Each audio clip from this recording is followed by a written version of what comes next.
जय हिंद फ्रेंड्स, आप सबों का स्वागत है आपके अपने YouTube चैनल सर विद्या MCQ 2.0 में। दोस्तों, इसमें जो है आपको मिलेगा इम्पोर्टेंट पॉलिटी के क्वेश्चन सारे हैं जो कि अनुच्छेद से संबंधित है। तो आइए इन सभी अनुच्छेद को देखते हैं जो कि एग्जाम के दृष्टिकोण से बेहद इम्पोर्टेंट है। अनुच्छेद नंबर एक में कहता है संघ का नाम और राज्य क्षेत्र। एक में क्या वर्णित है? संघ का नाम और राज्य क्षेत्र, ये वेरी इंपॉर्टेंट है। उसके बाद आता है अनुच्छेद संख्या 3, इम्पोर्टेंट है, जो नए राज्यों का निर्माण और वर्तमान राज्य के क्षेत्रों, सीमाओं या मौजूदा राज्यों में के नामों में परिवर्तन करता है। क्या करता है? अनुच्छेद 3 में क्या उल्लेख है? तो नए राज्यों का निर्माण और उसके सीमा, क्षेत्र या राज्य के नाम में परिवर्तित। अनुच्छेद संख्या 13 में कहता है मौलिक अधिकारों को असंगत या उनका अल्पीकरण करने वाली विधियों के बारे में। अनुच्छेद 13 में क्या उल्लेख है? तो मौलिक अधिकारों को असंगत या उनका अल्पीकरण करने वाली विधियों के बारे में विधि जो दिया है। अनुच्छेद 14 जो है कानून के समक्ष समानता का अधिकार दिया गया है। वेरी इंपॉर्टेंट क्वेश्चन, कानून के समक्ष किसका अधिकार? समानता का अधिकार किस अनुच्छेद के अंतर्गत आता है? तो आपके अनुच्छेद 14 के अंतर्गत आता है। अगला अनुच्छेद आपका जो है कि अनुच्छेद 16 है। ये सरकारी नौकरियों में सभी को अवसर की समानता देता है। क्या देता है? सरकारी नौकरी में सभी को अवसर की समानता देता है, अनुच्छेद 16। अनुच्छेद 17 वेरी इंपॉर्टेंट, जो कि आपको सेट में हमेशा देखने को मिलता होगा, अप्रेषिता का उन्मूलन। क्या अप्रेषिता का उन्मूलन है इसमें, अनुच्छेद 17 में। अनुच्छेद 19 के अंतर्गत अभिव्यक्ति की स्वतंत्रता के बारे में दिया गया है, अधिकारों का संरक्षण है। उसके बाद है अनुच्छेद 21, प्राण और दैहिक स्वतंत्रता का संरक्षण। ये जो है अपने प्राण के दैहिक और स्वतंत्रता का संरक्षण दिया गया, अनुच्छेद 21 में उल्लेख है। अनुच्छेद 21 का ए में जो है प्राथमिक शिक्षा का अधिकार दिया गया है। क्या दिया गया? प्राथमिक शिक्षा का अधिकार दिया गया है। उसके बाद बात करें कि अनुच्छेद 25, तो अनुच्छेद 25 में जो है अंतरात्मा की स्वतंत्रता, मनचाह काम और धर्म प्रचार की स्वतंत्रता, मतलब धर्म की प्रचार की स्वतंत्रता जो अनुच्छेद 25 यानी कि 25 के अंतर्गत दिया गया है। उसके बाद इंपॉर्टेंट अनुच्छेद 30 है, जो अनुच्छेद 30 में उल्लेख है अल्पसंख्यकों को शैक्षणिक संस्थानों में स्थापित करना, उनका प्रशासन करने का अधिकार। क्या है? अल्पसंख्यकों को शैक्षणिक संस्थानों को स्थापित करना, ठीक है। अनुच्छेद 31C में है कुछ निर्देशक सिद्धांतों को प्रभावित करने वाली विधियों का व्याख्यान। 31 का C में क्या है? कुछ निर्देशक सिद्धांत को प्रभावित करने वाली विधियों का व्याख्यान है। अनुच्छेद 32 में जो है मौलिक अधिकारों को लागू करने के लिए रीट सहित अन्य उपचार। क्या है? मौलिक अधिकार को लागू करने के लिए रीट सहित अन्य उपचार है। अनुच्छेद 38 इम्पोर्टेंट, राज्य लोगों के कल्याण को बढ़ावा देने के लिए सामाजिक व्यवसाय बनाएगा। क्या करेगा? राज्य क्या करेगा? लोगों को कल्याण के लिए सामाजिक व्यवसाय बनाएगा, इसका अनुच्छेद 38 में उल्लेख है। अनुच्छेद 40 में ग्राम पंचायतों का संगठन, वेरी इंपॉर्टेंट है, किस अनुच्छेद के अंतर्गत ग्राम पंचायत का संगठन पूछा जाता है? तो अनुच्छेद 40 के अंतर्गत पूछा जाता है, जो कि वेरी इंपॉर्टेंट आपका है। अगला अनुच्छेद आपका है अनुच्छेद 44, नागरिकों के लिए एक समान नागरिक संहिता। क्या आता है? अनुच्छेद 44 के अंतर्गत नागरिकों के लिए एक समान नागरिक संहिता है। अनुच्छेद 45, 6 साल से कम उम्र के बच्चों के लिए शिक्षा का प्रावधान। यह जो है 6 साल के कम उम्र के बच्चों के लिए शिक्षा का प्रावधान, जो अनिवार्य रूप से शिक्षा का प्रावधान अनुच्छेद 45 के अंतर्गत रखा गया है। अनुच्छेद 46 में कहता है अनुसूचित जातियों, अनुसूचित जनजाति और अन्य कमजोर वर्गों के लिए शैक्षिक और आर्थिक हितों का बढ़ावा। यह अनुच्छेद 45 में शिक्षा का उल्लेख है, चूँकि 6 साल से कम उम्र बच्चों को शिक्षा अनिवार्य रूप से प्रावधान हो। और 46 में क्या है? अनुसूचित जाति, अनुसूचित जनजाति और कमजोर वर्ग के शैक्षिक और हितों को बढ़ावा देने के लिए। अनुच्छेद 50 में कार्यपालिका एवं न्यायपालिका को अलग किया जाना है, इसका अलग जो किया जाने का उल्लेख है। अनुच्छेद 51 में अंतर्राष्ट्रीय शांति और सुरक्षा को बढ़ावा देना है। अनुच्छेद 51 का एक मौलिक कर्तव्य है। अनुच्छेद 51 का क्या है? मौलिक कर्तव्य है।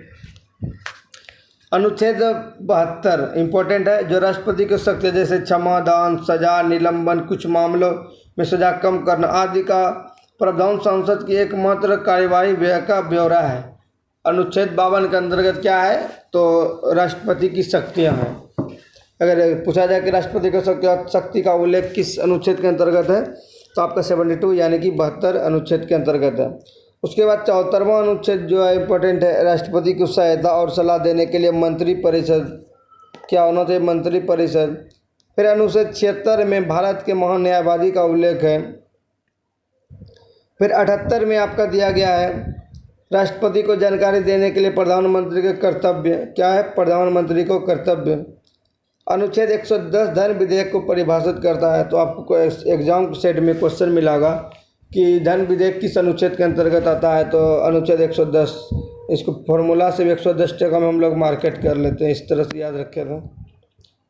उसके बाद आपका आता है अनुच्छेद 112 वार्षिक वित्तीय विवरण बजट, क्या है, 12 महीनों में देखिए 112 है ना, 12 महीना साल लगता है, इसका वार्षिक वित्तीय बजट पेश करता है। अनुच्छेद 123 संसद के मध्यावकाश के दौरान राष्ट्रपति का अध्यादेश प्रख्यापित करने की शक्ति है, क्या है, मध्यावकाश के दौरान राष्ट्रपति अध्यादेश प्रख्यापित करने का शक्ति है। 143 नंबर अनुच्छेद कहता है सुप्रीम कोर्ट में परामर्श की राष्ट्रपति की शक्ति, सुप्रीम कोर्ट से परामर्श करने की राष्ट्रपति की शक्ति होती है 143 अनुच्छेद में। 148 अनुच्छेद में जो है वर्णन है वह भारत के नियंत्रक और महालेखा परीक्षक का। उसके बाद आपका अनुच्छेद 149 इम्पोर्टेंट है, जो भारत के नियंत्रक और महालेखा का परीक्षक की शक्तियों के बारे में वर्णित है। 48 में महालेखा और नियंत्रक है, उसके बाद उसकी शक्तियाँ 49 में। उसके बाद अनुच्छेद 155 राज्यपाल की नियुक्ति के विषय में है। 155 में क्या है, राज्यपाल की नियुक्ति के विषय में है। अनुच्छेद 161 क्षमा को कम करने या टाल और निलंबन करने के राज्यपाल की शक्तियाँ, कितने में, 161 में राज्यपाल के अंतर्गत है।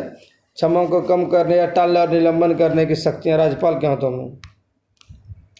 उसके बाद आपका आता है अनुच्छेद 163 राज्यपाल की सहायता और सलाह के लिए मंत्रिपरिषद, क्या है, राज्यपाल की सहायता के लिए मंत्रिपरिषद का गठन है, सहायता और सलाह के लिए। फिर अनुच्छेद 165 में राज्य के महाधिवक्ता है। फिर अनुच्छेद 167 में राज्यपाल को जानकारी देने के लिए मुख्यमंत्री के कर्तव्य है। अनुच्छेद 168 के अंतर्गत राज्य में विधानमंडलों की व्याख्या है।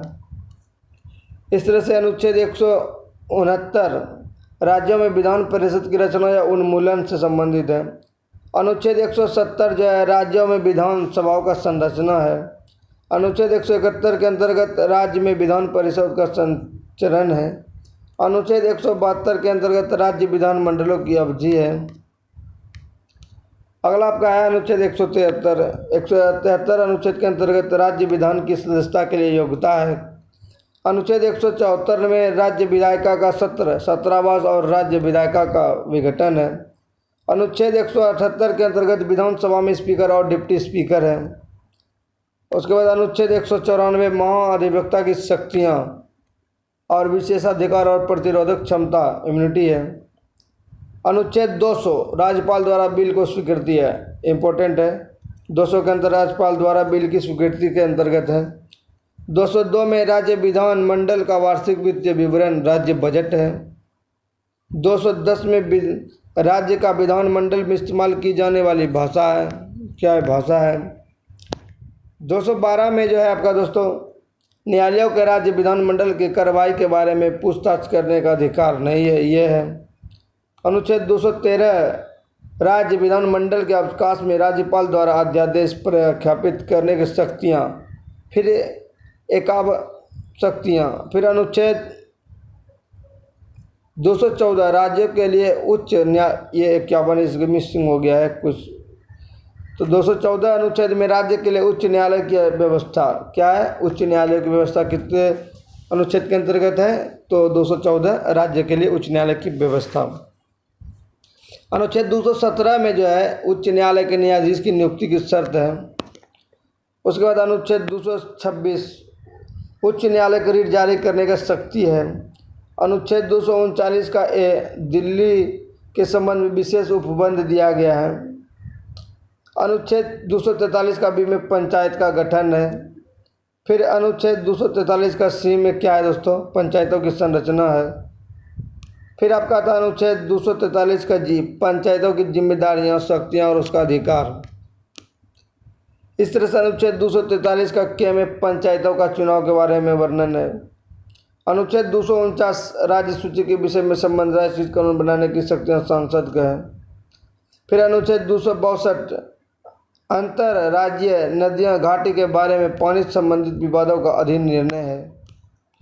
उसके बाद अंतर्गत अनुच्छेद 263 में अंतर्राज्य परिषद के संबंध में प्रबंध है। क्या है? प्रबंध है। फिर अनुच्छेद 265 में कानून के प्राधिकार के बिना करों का अध्यारोपण न किया जाना, इसका उल्लेख है। 275 में कुछ राज्य के संग अनुदान का उल्लेख है।